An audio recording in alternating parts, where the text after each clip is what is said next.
ആവശ്യമില്ലാത്തൊരു മലയാള തീവ്രവാദമുണ്ട്, ഭാഷാ തീവ്രവാദം. ഈ എല്ലാവരോടും പ്ലംബറും ഡ്രൈവറുമാക്കാൻ പറയുന്ന ആ രാജ്യത്താണ് പ്രതിശീർഷ നോബൽ സമ്മാനങ്ങൾ ഏറ്റവും കൂടുതലുള്ള രാജ്യമാണത്.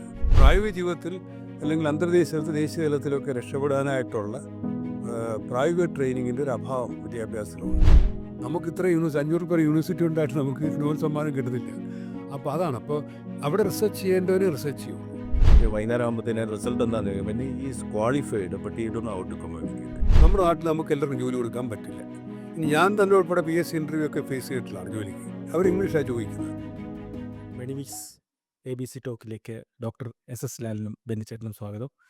നമ്മളുടെ ഈ വിദ്യാഭ്യാസ സമ്പ്രദായങ്ങളെ പറ്റി സംസാരിക്കുമ്പോൾ അത് പല ലോകങ്ങളിലും പല രാജ്യങ്ങളിലും പലതരത്തിലുള്ള വിദ്യാഭ്യാസ സമ്പ്രദായങ്ങളാണ്. അപ്പോൾ ഇന്ത്യയിൽ അല്ലെങ്കിൽ നമ്മൾ ഇനി ഏതെങ്കിലും അഡോപ്റ്റ് ചെയ്യാൻ പറ്റുന്ന അല്ലെങ്കിൽ നമ്മളിപ്പോൾ കാലങ്ങളായി തുടർന്നു പോകുന്ന വിദ്യാഭ്യാസ സമ്പ്രദായങ്ങളിൽ ഈ ലോകയാത്രയുമായി ബന്ധപ്പെട്ട എന്തെങ്കിലും മാറ്റങ്ങൾ വരുത്തണമെന്ന് സാറിന് ഒരു അഭിപ്രായമുണ്ടോ? അങ്ങനെ തോന്നിയിട്ടുണ്ടോ?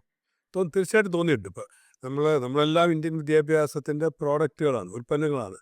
അതുകൊണ്ട് നമ്മൾ തള്ളിപ്പറയാൻ കഴിയില്ല. നമുക്കൊക്കെ ഉണ്ടായിട്ടുള്ള നേട്ടങ്ങളുണ്ടെങ്കിൽ അതിന് കാരണം ഇന്ത്യൻ വിദ്യാഭ്യാസ സമ്പ്രദായമാണ്. പക്ഷേ കാലാനുസൃതമായി ചില മാറ്റങ്ങൾ വരേണ്ടതുണ്ട്. ഇപ്പോൾ ഉദാഹരണം പറയാം, നമുക്കൊരുപാട് നാട്ടിലൊരുപാട് കാണാതെ പഠിപ്പിക്കുന്നുണ്ട്, ഇൻഫർമേഷൻ ഒരുപാടുണ്ട്. പക്ഷേ ഇത് കൃത്യമായിട്ട് ഉപയോഗിക്കാൻ പറ്റായികയുടെ പ്രശ്നമുണ്ട്.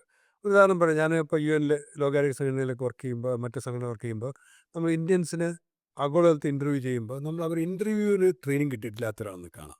IAS പോകുന്നവർ ചിലപ്പോൾ ട്രെയിനിങ് പരിശീലനമൊക്കെ ഉണ്ടാവുമായിരിക്കും. പക്ഷേ മറ്റ് മേഖലകളിൽ ഞാൻ പിന്നീട് അന്വേഷിച്ചപ്പോൾ ഞാൻ മാസ്റ്റേഴ്സ് പഠിക്കുമ്പോൾ പോലും ഒരു ഇൻ്റർവ്യൂ എന്നെ ട്രെയിൻ ചെയ്തിട്ടില്ല. അപ്പോൾ ഇങ്ങനത്തെ ചില പ്രായോഗിക വശങ്ങൾ, അത് സ്കൂൾ തൊട്ടേ ഉള്ള പ്രായോഗിക വശങ്ങളുണ്ട്.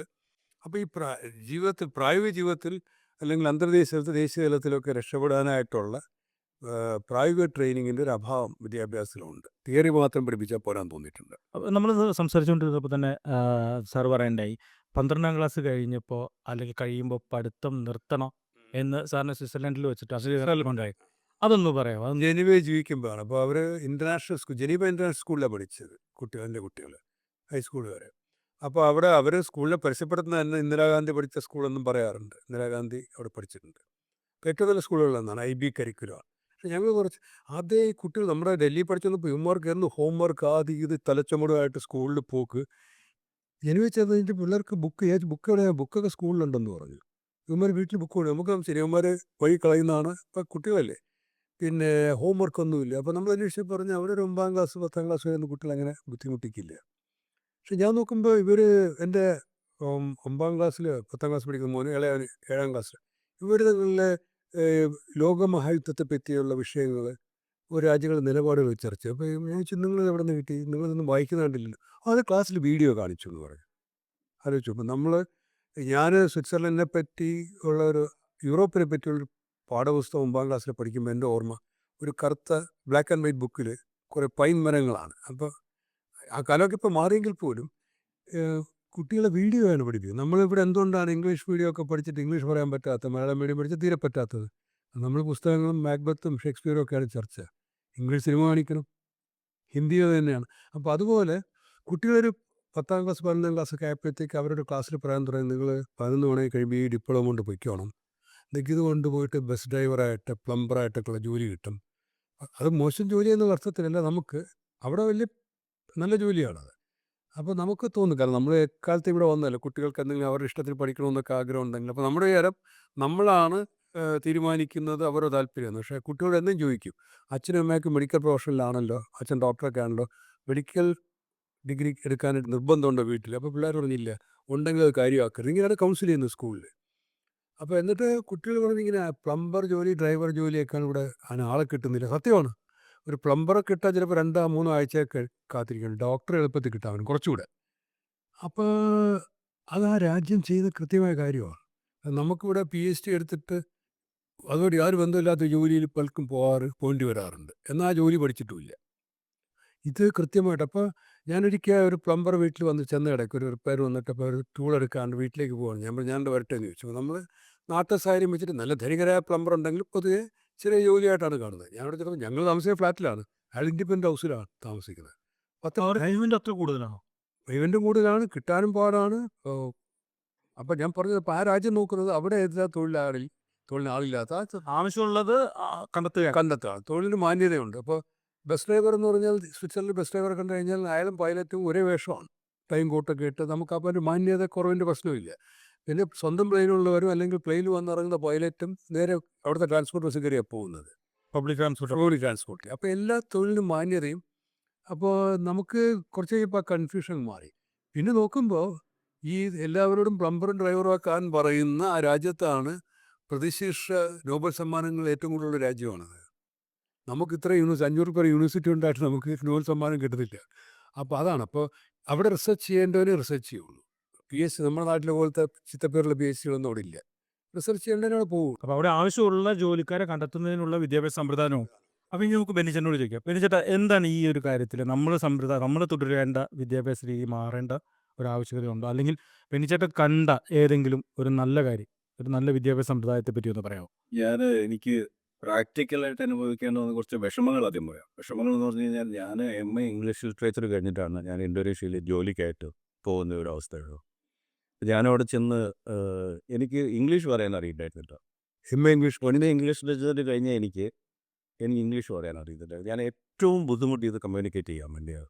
അതുപോലെ പല മാഗസിനുകളിൽ ഞാൻ വായിച്ചിട്ടുണ്ട്, നമ്മുടെ മലയാളി കുട്ടികൾ ഈ IELTS എന്ന് പറഞ്ഞൊരു എക്സാം ഉണ്ട്, ഇംഗ്ലീഷ് പ്രൊഫഷ്യൻസി എക്സാം. നമുക്ക് വിദേശ രാജ്യങ്ങളിലേക്ക് മൈഗ്രേറ്റ് ചെയ്യണമെന്ന് വലിയൊരു സാധനമാണ്. ആ ഒരു എക്സാം ഏറ്റവും കൂടുതൽ തോൽക്കുന്നത് നമ്മൾ മലയാളികളാണ്. അപ്പോൾ അതുകൊണ്ട് അതിൻ്റെ ഒരു പ്രശ്നം എന്ന് പറഞ്ഞു കഴിഞ്ഞാൽ, ഇപ്പോൾ ഈ കേരള സമാജം ഇന്തോനേഷ്യയുടെ പ്രസിഡൻ്റൊക്കെ എന്ന നിലയിൽ എനിക്ക് ഒരുപാട് റെക്കമെൻഡേഷൻസ് ഒക്കെ വരും. അപ്പോൾ ആൾക്കാരുടെ അടുത്ത് പിന്നെ എനിക്കൊരു ജോലി വേണം, അതെൻ്റെ ജോലി പോയി എന്ന് റെക്കമെൻഡ് ചെയ്യും. അപ്പോൾ ഞാൻ എനിക്കറിയാവുന്ന കമ്പനിയുടെ ഓണേഴ്സിനൊക്കെ അയച്ചു കൊടുക്കും, ഇൻ്റർവ്യൂവിന് വിളിക്കും. അതെല്ലാം കഴിഞ്ഞതിന് ശേഷം വൈകുന്നേരം ആകുമ്പോഴത്തേന് റിസൾട്ട് എന്താണെന്ന് ചോദിക്കും. പിന്നെ is qualified but he don't know how to communicate. അതാണ് ഏറ്റവും വലിയൊരു പ്രശ്നം. നമുക്ക് എത്ര അറിവുകൾ നമ്മുടെ മനസ്സിലുണ്ടായാലും അതിനെ എക്സ്പ്രസ് ചെയ്യാൻ പറ്റില്ല എന്നുണ്ടെങ്കിൽ നമ്മുടെ അറിവ് അത് നമുക്കൊരു ശരിയായ രീതിയിൽ ഉപയോഗിക്കാൻ പറ്റുന്നില്ല എന്നുള്ളൊരു ഇതിലേക്ക് ഞാൻ പല കൺക്ലൂഷനിലേക്ക് എപ്പോഴും വന്നിട്ടുണ്ട്. അപ്പോൾ ഇപ്പോഴുള്ള പിള്ളേർക്കൊക്കെ ആ തലമുറകളിൽ മാറ്റം വന്നിട്ടുണ്ട്. ഇപ്പോൾ അവിടെ നല്ല ഭംഗിയായിട്ട് കമ്മ്യൂണിക്കേറ്റ് ചെയ്യുന്നു. പക്ഷേ എങ്കിൽ പോലും ഞാൻ കാണുന്നതെന്ന് പറഞ്ഞാൽ ഒരു സ്റ്റേജ് പ്രസൻസ്. ഒരു സ്റ്റേജിൽ കയറിയിട്ട് നമ്മുടെ ഏതൊരു കുട്ടികളുടെ അടുത്തും ഒരു 10 മിനിറ്റ് അല്ലെങ്കിൽ ഒരു പ്രോഗ്രാം അവതരിക്കാൻ പറഞ്ഞു, ഒരു പ്രസംഗിക്കാൻ പറഞ്ഞു കഴിഞ്ഞാൽ ഇപ്പോഴും അവർക്കൊരു ഭയമാണ്. അപ്പം വേറെ ഒരു രാജ്യങ്ങളിലൊക്കെ ഞാൻ കണ്ടിരിക്കുന്നത് പറഞ്ഞാൽ ഏതൊരു കുട്ടീനെ ഒരു ക്രൗഡിൽ നമ്മൾ സ്കൂളിൽ പോയിട്ട് ഏതൊരു കൊച്ചിനാണെങ്കിലും വിളിച്ചിട്ടൊന്ന് സ്റ്റേജിൽ കയറി നീ ഇന്നതിനെ പറ്റി 2 വാക്ക് സംസാരിക്കുമ്പോൾ ഞാൻ വളരെ കൂളായിട്ട് വന്ന് കയറി പ്രസംഗിക്കുന്നത്. നമ്മുടെ നാട്ടിലെന്ന് പറഞ്ഞാൽ നമ്മൾ നാണം കൂടിയാണ്. ഇപ്പോഴും ഞാനെപ്പോലും ഇപ്പോൾ ഒരു പബ്ലിക്കായിട്ട് ആൾക്കാരോട് സംസാരിക്കാനും ഇതേപോലെ ഒരു മൈക്കിൽ വിളിക്കുക എന്ന് പറഞ്ഞാൽ വളരെ ചുരുങ്ങിയ വർഷങ്ങളിലായിട്ടു. കാരണം നമുക്ക് ഭയങ്കര സ്റ്റേജ് പ്രസൻസ്. ആ സ്കൂളിൽ ആ ഒരു ഓപ്പർച്യൂണിറ്റി നമ്മൾ കൊടുത്തേ മതിയാവൂ എന്നുള്ള ഒരു അഭിപ്രായത്തിലാണ് ഞാൻ. അത് ചേർത്ത് പറഞ്ഞാൽ എനിക്കൊരു കാര്യമുണ്ട്. ഞാനിപ്പോൾ ടാൻസാനിയ, കെനിയ, ഉഗാണ്ട ഈ രാജ്യങ്ങളിലൊക്കെ ഒരുപാട് പോയിക്കൊണ്ട് നമ്മൾ പോകുന്ന ആളാണ്. എത്യോപ്യ, ഇവിടെ എല്ലാം ഓട്ടോറിക്ഷ ആയാലും അവിടുത്തെ ചെറിയ വണ്ടികളായാലും കടക്കാരോട് ഇംഗ്ലീഷ് സംസാരിക്കുക. അപ്പോൾ ഞാൻ ആദ്യകാലത്ത് ഞാൻ ചോദിക്കുന്നത് നിങ്ങൾ എങ്ങനെ ഇത്ര നേട്ടം? അപ്പോൾ അവർക്ക് സ്കൂൾ തൊട്ട് ഇംഗ്ലീഷ് പറയാൻ പഠിപ്പിക്കുന്നുണ്ട്. നമുക്കിപ്പോഴും ഇംഗ്ലീഷ് മലയാളം ഡിവിഷൻ തന്നെ സത്യം പറഞ്ഞാൽ തെറ്റാണ്. കാരണം നമ്മുടെ നാട്ടിൽ നമുക്ക് എല്ലാവർക്കും ജോലി കൊടുക്കാൻ പറ്റില്ല. ഇനി ഞാൻ തന്നെ ഉൾപ്പെടെ PSC ഇൻ്റർവ്യൂ ഒക്കെ ഫേസ് ചെയ്തിട്ടുള്ളതാണ് ജോലിക്ക്. അവർ ഇംഗ്ലീഷാണ് ചോദിക്കുന്നത്. അപ്പോൾ ഇതിന് കേപ്പബിൾ ആക്കാതെ വിദ്യാർത്ഥികൾ മലയാളത്തിൽ മലയാളം പഠിക്കണം. എൻ്റെ മക്കൾ കേരളത്തിലോ ഒരിടത്ത് മലയാളം പഠിച്ചില്ല, പക്ഷേ മലയാളം പറയും വായിക്കാൻ എഴുതാനും അറിയാം. അതിൻ്റെ ആവശ്യമുള്ളൂ. അപ്പോൾ ഈ ആവശ്യമില്ലാത്തൊരു മലയാള തീവ്രവാദമുണ്ട്, ഭാഷാ തീവ്രവാദം. അതിനകത്ത് ചില ഇരട്ടത്താപ്പുള്ളവരുണ്ട്. എൻ്റെ കൂടെ ഒരുപാട് സാഹിത്യകാരന്മാരെ മക്കൾ പഠിച്ചിട്ടുണ്ട്. ഇവരെല്ലാം ഇംഗ്ലീഷ് മീഡിയം സ്കൂളിലാണ് പഠിച്ചത്, നല്ല കോൺവെൻ്റല്ല. അവർ അച്ഛന്മാരും അമ്മമാരും ഒക്കെ എഴുതുന്ന മുഴുവൻ മലയാള സാഹിത്യമാണ്. നാട്ടുകാരോട് പറയും ചെയ്യും മക്കളെ വെള്ളം പഠിപ്പിക്കണം. അപ്പോൾ അതിനകത്തൊരു ഇരട്ടത്താപ്പിൻ്റെ പ്രശ്നമുണ്ട് അതവിടെ. ഞാൻ പറഞ്ഞു, പക്ഷേ ഈ പറഞ്ഞ പോലെ ബെന്നി പറഞ്ഞ് വളരെ കറക്റ്റാണ്. നമ്മൾ കമ്മ്യൂണിക്കേഷൻ എന്ന് പറയുന്നത് ഇംഗ്ലീഷ് മാത്രമല്ല, പക്ഷേ ഇംഗ്ലീഷ് അത്യാവശ്യമാണ്. നമ്മൾ ലോകമെമ്പാടത്തിൽ നമ്മൾ ജോലി അന്വേഷിക്കുന്നത്. കേരളത്തിൽ പുറത്ത് പോയാൽ ഇംഗ്ലീഷ് അറിഞ്ഞാലേ ജോലി കിട്ടുള്ളൂ.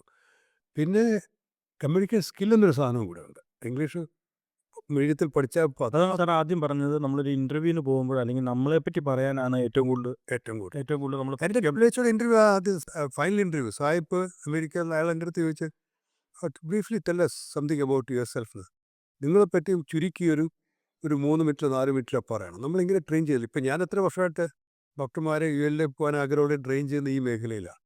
എല്ലാ കാര്യത്തിലും ഇതുപോലത്തെ പരിശീലനം നമുക്കില്ല. സാറേ, അതുപോലൊരു കാര്യം, നമ്മുടെ ഈ കരിക്കുലം, പിന്നെ നമ്മൾ ഈ കരിക്കുലം ഈ സമയബന്ധിതമായിട്ട് അപ്ഡേറ്റ് ചെയ്യപ്പെടുന്നില്ല എന്നുള്ള ഒരു ധാരണ എനിക്കുണ്ട്, ഒരു അഭിപ്രായം എനിക്കുണ്ട്. എന്ന് വെച്ചാൽ രസകരമായൊരു സംഭവം എന്നോട് അനുവദിച്ച് പറയും, നടന്ന സംഭവമാണ്. പിന്നെ എൻ്റെ മോനെ ഒരു ദിവസം അവിടെ ക്ലാസ് ടീച്ചർ സ്കൂളിൽ തന്നെ വിളിപ്പിച്ച് കഴിഞ്ഞപ്പോഴത്തേനും ഞാൻ എന്താ കാരണം എന്ന് ചോദിച്ചപ്പോൾ ഇവന് ഇവർ ഈ മാത്സിൽ ആൾജിബ്ര എന്ന് കണ്ട് പറഞ്ഞൊരു പരിപാടിയുണ്ട്. ഇപ്പോൾ പുള്ളി അത് പഠിക്കുന്നില്ല. അപ്പം പുള്ളി ഇവരുടെ അടുത്ത് ക്വസ്റ്റ്യൻസ് ചോദിച്ചുകൊണ്ടിരിക്കുകയാണ്. അപ്പോൾ ഒന്ന് പറയണമെന്ന് പറഞ്ഞു. അപ്പോൾ ഞാനും മാത്സ് ടീച്ചറും എൻ്റെ മോനുമായിട്ട് ഒരു മീറ്റിങ്ങിൽ വെച്ചു. ഇപ്പോൾ ഇവൻ്റെ അടുത്ത് ചോദിച്ചെന്ന് പറഞ്ഞാൽ ഇവനെ ടീച്ചറെ അടുത്ത് ചോദിക്കുകയാണ് എൻ്റെ മുന്നിൽ വെച്ചിട്ട്, madam have you ever use this algebra method in your real life, so why should I? അതാണ് പുള്ളിയുടെ ചോദ്യം. അപ്പം നമ്മൾ ഈ ജീവിതത്തിൽ നമ്മൾ ഒരിക്കലും നമ്മൾ പകർത്താൻ ആവശ്യപ്പെടാത്ത ഒരു സാധനം എന്തിനാണ് നമ്മളെ കുട്ടികളെ തല്ലിക്കൊട്ടി പഠിപ്പിക്കുന്നതെന്ന് സാർ എപ്പോഴെങ്കിലും ചിന്തിച്ചിട്ടുണ്ടോ? ഇത് യാഥാർത്ഥ്യമാണ്. ഞാൻ ഇപ്പം മാറി കേൾക്കുന്നത്. പണ്ട് എനിക്കൊക്കെ ഏറ്റവും കുറവ് മാർക്ക് കിട്ടുന്നത് ഭാഷയിലായിരുന്നു. കാരണം പണ്ട് പദ്യം കാണാതെ പഠിച്ച് എഴുതാം. എനിക്ക് കാണാതെ പഠിക്കാൻ പറ്റില്ല. ഞാൻ കവിത സ്കൂളിൽ പഠിക്കുമ്പോൾ എഴുതുന്ന ആളാണ്. കോളേജ് പഠിക്കുമ്പോൾ എനിക്ക് സ്റ്റേറ്റ് ലെവൽ സമ്മാനം കിട്ടും. പക്ഷേ വേറെ ആളുടെ കാണാതെ പഠിക്കാൻ പറ്റും. അതുകൊണ്ട് എനിക്ക് മാർക്ക് കുറഞ്ഞു പോകാറ്. ഇത് ഞാൻ പറയുന്നത് ഇഷ്ടമുള്ളവർ പഠിച്ചോട്ടെ. അതേസമയം നമുക്ക് എത്ര പ്രശസ്തമായ ചലച്ചിത്ര ഗാനങ്ങൾ ആദ്യത്തെ വരി തൊട്ട് അവസാനം വരി വരെ അറിയാം. അപ്പോൾ ഈ ക്ലാസ്സിൽ പദ്യം കാണാതെ പഠിപ്പിക്കുന്നതിന് പകരം അത് പാട്ടായിട്ട് പഠിപ്പിച്ചാൽ പോലും എളുപ്പമായിരിക്കും. അപ്പോൾ പഠന രീതി മാറേണ്ടതുണ്ട്. ഇപ്പോൾ എനിക്കൊരിക്കൽ അടി കിട്ടിയിട്ടുണ്ട്. ആ അടി അപൂർവമായിട്ട് അടി കിട്ടിയിട്ടുണ്ട്. സ്കൂളിൽ 8ാം ക്ലാസ്സിലെ സാറ് ഇങ്ങനെ കബീർ കാ ദോഹ ശ്വാസം വിടാതെ ഇങ്ങനെ പറഞ്ഞു. എല്ലാ കുട്ടികളും ഇമ്പ്രസ്ഡ് ആയി. ഇങ്ങനെ നോക്കിയിട്ട് ഞാൻ സാറ് ഡൽഹിയിലേക്ക് പോയി ഇതുപോലെ ഹിന്ദി പറയാൻ പറ്റുമോ? എന്തൊക്കെ അതോട് അടിയുണ്ടോ? പിന്നെ ഞാൻ ചോദിച്ചപ്പോൾ ഈ പിള്ളേരെ മുന്നിൽ ചോദിച്ചപ്പോൾ എനിക്ക് പറയാൻ പറ്റില്ല എന്ന് പറഞ്ഞു. ആലോചിച്ചു, ഹിന്ദി സാറ് ഡൽഹി പോയി ഹിന്ദി പറയാൻ അറിയില്ല. ബെന്നി പറഞ്ഞു യാഥാർത്ഥ്യം. ഇത് ഞാനോ കടന്നു പോയിട്ടില്ല. നമ്മൾ മലയാളം മീഡിയത്തിൽ പഠിച്ച എൻ്റെ അത് മറികടക്കാൻ വലിയ പാടാണ്.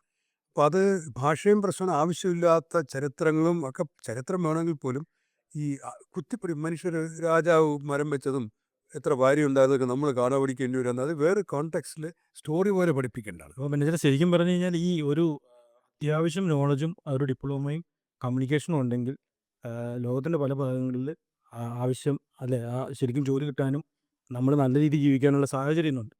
അപ്പോൾ അതനുസരിച്ച് നമുക്ക് ഏതാണോ സ്കില്ലുള്ളത് അതനുസരിച്ച് ഇപ്പോൾ ഒരു സാധാരണ ഇപ്പോൾ ഇൻ്റർനെറ്റും ബാക്കി എല്ലാ കാര്യങ്ങളും തുറന്നുള്ളത് കൊണ്ട് നമുക്ക് ഏതെങ്കിലും ഇപ്പോൾ ഞാനൊരു ഫോട്ടോ എടുക്കുന്ന ഒരാളാണെങ്കിൽ ഒരു എഡിറ്റ് ചെയ്യുന്ന ഒരാളാണെങ്കിൽ ഞാനത് ഒരു 10ാം ക്ലാസ് വരെ ഒരു ബേസിക് കഴിഞ്ഞിട്ട് ഞാനൊരു ഡിപ്ലോമ അത് എടുത്തിട്ട് അത്യാവശ്യം കമ്മ്യൂണിക്കേഷനോ അല്ലെങ്കിൽ IELTS അങ്ങനെയുള്ള കാര്യങ്ങളോ ഉണ്ടെങ്കിൽ നമുക്ക് തന്നെ അപ്ലൈ ചെയ്ത് നല്ല ജോലികൾ ഇപ്പോൾ സ്വിറ്റ്സർലൻഡ് ആണെങ്കിലും ബാക്കിയുള്ള രാജ്യങ്ങളിൽ കിട്ടാനുള്ള ഒരു അവസരം ഇവിടെയുണ്ട്. അപ്പോൾ അതനുസരിച്ച് നമുക്ക് വേണമെങ്കിൽ ഇപ്പോൾ ഗവൺമെൻറ്റിനൊന്നും നോക്കാണ്ട് തന്നെ ഇൻഡിവിജ്വൽ ആയിട്ടുള്ള കുട്ടികൾക്കോ അല്ലെങ്കിൽ വിദ്യാഭ്യാസം ചെയ്യുന്നവർക്കോ അത് തിരഞ്ഞെടുക്കാനുള്ള അവസരം ഒത്തിരിയൊക്കെ ആധാരമുണ്ട്. അത് പറയും. ഒരു കാര്യം പറയാം. ഇപ്പോൾ IB കരിക്കുലത്തെ പറ്റി സ്വിറ്റ്സർലൻഡ് കുട്ടികൾ പഠിച്ചത്. അപ്പോൾ അവിടെ എനിക്ക് ഭയങ്കര സന്തോഷം തോന്നി കണ്ടപ്പോൾ. ചില വിഷയങ്ങൾ അവർക്ക് ഹയസ്റ്റ് ഗ്രേഡ് എടുക്കുക. ഇപ്പോൾ എനിക്ക് ബയോളജി ഇഷ്ടമാണ്, അവർ ഹയസ്റ്റ് ഗ്രേഡ് എടുക്കുക. പിന്നെ ചില വിഷയത്തിൽ ടഫാണ്, അവന് മീഡിയം എടുത്താൽ മതി. ചില വിഷയം വളരെ ടഫാണ്, അവൻ ലോ എടുത്താൽ മതി എന്ന് പറഞ്ഞാൽ. അപ്പം കുട്ടിക്ക് തന്നെ പലപ്പോൾ അവന് ഇഷ്ടമുള്ളതിനകത്ത് എന്താ വളരെ സീരിയസ് ആയിട്ടുള്ള കാര്യങ്ങൾ പഠിക്കാം. ഒട്ടും താല്പര്യമില്ലാത്തതിനകത്ത് കുറഞ്ഞു പോകും. പക്ഷെ പഠിച്ചിരിക്കണം. ഇവിടെ നമുക്ക് മാത്സ് എല്ലാവർക്കും ഒരേ ടെക്സ്റ്റ് ബുക്കാണ്. മാത്സ് അല്ലെങ്കിൽ കയറാത്തൊരു പഠിച്ച് പാസ്സെല്ലാം തോറ്റു പോകും. അപ്പോൾ ഈ തരത്തിൽ കുട്ടികളുടെ കേപ്പബിലിറ്റി അനുസരിച്ച് അവർക്ക് വിഷയം ചൂസ് ചെയ്യാനായിട്ട് ഇപ്പോൾ ന്യൂ ഹെൽത്ത് നമ്മുടെ എഡ്യൂക്കേഷൻ പോളിസിയൊക്കെ ഇന്ത്യയിൽ വരുന്നെങ്കിലും ഈ ഓപ്ഷൻ ഇല്ലാന്ന് തോന്നും. അതെ നമുക്ക് ഇപ്പോൾ എനിക്ക് കെമിസ്ട്രി എനിക്ക് ഇഷ്ടമല്ല, പഠിച്ച് കയറില്ല. അപ്പോൾ കെമിസ്ട്രി ലോവർ എടുത്താൽ പക്ഷെ പകരം വേറെ ഹയർ എടുക്കണം. എൻ്റെ മകന് പറ്റി IB കരിക്കുലം. പിന്നെ അമേരിക്കയിലേക്ക് പോയപ്പോൾ 11 ഫ്രഞ്ച് എടുത്ത് ഹെവി ആയിട്ട് ഞങ്ങൾ പേടിച്ചു പോയി. നമ്മൾ നേറ്റീവ് ഫ്രഞ്ച് സ്പീക്കിംഗ് ഉണ്ട്. പക്ഷെ അവൻ പറഞ്ഞു എനിക്ക് ഇഷ്ടമാണെന്ന് പറയാൻ നല്ല മാർക്ക് കിട്ടി. അപ്പോൾ കുട്ടിയുടെ ചോയ്സ് നമ്മൾ അന്വേഷിക്കുന്നത് എല്ലാവർക്കും ഇതാണ് സ്റ്റാൻഡേർഡ് ബുക്ക്. അല്ല സ്റ്റാറ്റസ് നോക്കിയാണ് കുട്ടികൾക്ക്. പക്ഷേ ഇപ്പോൾ ചൂസ് ചെയ്യാനുള്ള ഇപ്പോൾ +2 മുതൽ നമുക്ക് ചൂസ് ചെയ്യാനുള്ള ഓപ്ഷൻസ് ഉണ്ട്. പക്ഷേ ഇത് ചൂസ് ചെയ്യുന്നത് കുട്ടികളല്ലല്ലോ. ഇതിപ്പോൾ ഡോക്ടറുടെ മകൻ ഡോക്ടർ ആവാൻ വേണ്ടി പഠിക്കുന്നു, എഞ്ചിനീയറുടെ മകൻ എഞ്ചിനീയർ ആവാൻ വേണ്ടി പഠിക്കുന്നു. അവരുടെ സ്റ്റാറ്റസ് ആണല്ലോ നോക്കിക്കൊണ്ടിരിക്കുന്നത്. അപ്പം നമുക്ക് അത് മാറിയിട്ട് സ്കിൽഡ് ആയിട്ടുള്ള അല്ലെങ്കിൽ ഒരു പ്ലംബർ ആണെങ്കിൽ ഇപ്പോൾ സാർ പറഞ്ഞതനുസരിച്ച് പ്ലംബർ ഒരു ഇൻഡിപെൻഡൻറ്റ് ഹൗസിലാണ് താമസിക്കുന്നതെന്ന് പറയുമ്പോൾ ആ ജോലിക്ക് ബാക്കി കിട്ടാവുന്ന അല്ലെങ്കിൽ ഇവിടുന്ന് ഇപ്പോൾ നമ്മളിപ്പോൾ ഗ്രാജുവേഷൻ കഴിഞ്ഞ് PG കഴിഞ്ഞ് MPhil കഴിഞ്ഞൊക്കെ നിൽക്കുന്ന ആളെ കഴിഞ്ഞ് കൂടുതലൊരു വരുമാനം കിട്ടത്തക്ക അവൻ്റെ ജീവിത സാഹചര്യം മാറുന്ന ഒരു രീതി ഉണ്ടെങ്കിൽ അതിലേക്ക് പോകാനായിട്ട് അനുവദിക്കണം. സ്റ്റാറ്റസ് മാത്രം നോക്കാതെ ഒരു വിദ്യാഭ്യാസ രീതി തിരഞ്ഞെടുക്കാനായിട്ട് മാതാപിതാക്കളും തയ്യാറാകണമെന്ന് മാത്രം നമുക്ക് പറയാം. ഏതായാലും ഇങ്ങനെയൊരു ടോപ്പിക്ക് ഒരു ഇൻ്റർനാഷണൽ യാത്ര ചെയ്യുന്ന അല്ലെങ്കിൽ അവിടെയൊക്കെ കണ്ട കാര്യങ്ങൾ കേരളത്തിലെ കുട്ടികളോട് അല്ലെങ്കിൽ മാതാപിതാക്കളോട് അവരുടെ കണ്ണു തുറക്കുന്ന രീതിയിലൊന്ന് ഒരു ചെറിയൊരു വീഡിയോയിലൂടെ പറഞ്ഞു തരാൻ ഞങ്ങൾക്ക് രണ്ടുപേർക്കും കഴിഞ്ഞു. അപ്പം എല്ലാവിധ ആശംസകളും. This video is powered by വെഡിമിക്സ്. Thank U.